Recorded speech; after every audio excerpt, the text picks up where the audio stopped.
Voilà, cette petite vidéo va permettre de déterminer le poids d'une pièce. Donc j'ai pris comme exemple une petite pièce que j'ai faite tout à l'heure en modifiant un autre tuto. Et donc Solidage nous permet de calculer la taille des surfaces, l'ensemble de toutes les surfaces, le volume, mais aussi en fonction du matériau dont il a une base de données, le poids de la pièce. Globalement, il va falloir utiliser inspection et propriété. Là, vous avez en fait directement ici les masses, le volume, la surface, toutes ces informations que vous pouvez éventuellement mettre à jour si vous avez fait des modifications de matière. Donc, je vais le faire. Voilà, moi j'ai fait des modifications précédemment, et donc ça n'avait pas été pris en compte. Le problème, c'est que vous avez ici un souci, c'est que c'est des kilos, là c'est des mètres cubes, donc le volume est nul, c'est normal, c'est tout petit, cette pièce est toute petite. Donc, on va regarder déjà comment s'occuper de ces unités. Les unités, ça va être dans les paramètres, options, et vous avez un onglet unité. Vous allez vous balader, et effectivement la masse en kilos, non, moi je la veux en grammes, donc je vais choisir grammes, et puis le volume, je le veux par exemple en centimètres cubes.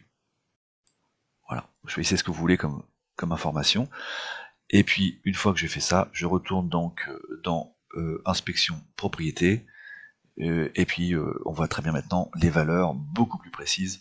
Hein, bon, puis vous auriez pu mettre en millimètres carrés si c'était plus pratique. On a des surfaces aussi qui sont en millimètres carrés maintenant.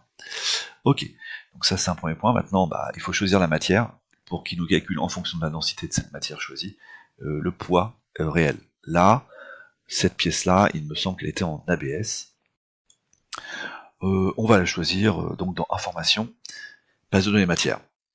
Cette base de données matière doit être à jour, et elle est à jour si vous avez rajouté des fichiers de configuration spécifiques de notre système. Et là, moi je vais aller dans Material, métaux, et puis je vais prendre par exemple acier, puis acier S235. Voilà, je la passe en acier. On voit qu'automatiquement, si on faisait une coupe, quand on fait une mise en plan, les hachures sont intégrées, et donc quand vous choisissez le matériel, hein, ce matériau va influer sur les hachures. Donc ici par exemple, hachure serrée, si on va sur de l'aluminium, hop, vous avez la hachure aluminium. Vous allez sur du plastique, donc les non-métaux, plastique, hop, acrylique, encore d'autres hachures. D'accord? Donc les hachures sont gérées directement dans la pièce. Donc là j'applique l'acier, ça va me changer la couleur de la pièce. Voilà, la pièce devient grise. Je retourne sur propriété, et je peux faire ma sous-jour, mais maintenant la pièce fait 51 grammes, elle a toujours le même volume. Donc voilà, vous avez ces calculs qui sont faits avec des valeurs par défaut qui sont fournies dans le logiciel. Donc la densité en fait pour l'acier, vous allez la retrouver ici, voilà, c'est à cet endroit-là, la densité de l'acier.